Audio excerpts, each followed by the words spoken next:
ব্রিটেনের economic secretary to the treasury and the city minister tulip Siddique পদত্যাগ করেছেন। ব্রিটেনে নিজের ও তার বোন আজমিনার বিনামূল্যে ফ্ল্যাট পাওয়া নিয়ে বিতর্ক ওঠার আগেই বাংলাদেশে রূপপুর পারমাণবিক বিদ্যুৎ কেন্দ্রে দুর্নীতির তদন্তে নাম আসে টিউলিপের। এরপর থেকে ব্রিটেনের মন্ত্রিসভা থেকে তার পদত্যাগের দাবি জোরালো হচ্ছিল। ব্রিটেনের বিরোধী দল কনজারভেটিভ পার্টির প্রধান কেমি বেডেনচে টিউলিপকে পদত্যাগের আহ্বান জানানোর একদিনের মাথায় পদ ছেড়ে দিলেন তিনি। সম্প্রতি বাংলাদেশের দুর্নীতির একটি মামলায় তার মা শেখ রেহানা, ভাই, বোন এবং তার খালা সাবেক প্রধানমন্ত্রী শেখ হাসিনার পাশাপাশি তাঁকেও অভিযুক্ত করা হয়েছে, যদিও টিউলিপ বরাবরই তার বিরুদ্ধে আনা অভিযোগ অস্বীকার করেছেন।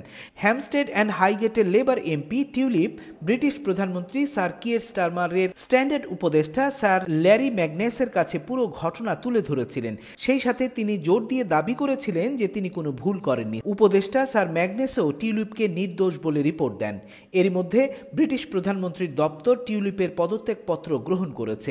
টিউলিপের পদত্যাগপত্র গ্রহণ করে ব্রিটিশ প্রধানমন্ত্রী স্টারমার বলেছেন তিনি টিউলিপের পদত্যাগে ব্যথিত হয়েছেন। ব্রিটেনের সরকারকে সমৃদ্ধ করতে ও সরকারের কাজে কোনো প্রকার বিঘ্ন না ঘটাতে টিউলিপ যে কঠিন সিদ্ধান্ত নিয়েছেন তিনি তার তারিফ করেন। ভবিষ্যতে টিউলিপের সামনে এগিয়ে যাবার দরজা খোলা রয়েছে বলে স্পষ্ট করেন ব্রিটিশ প্রধানমন্ত্রী কিয়ের স্টারমার।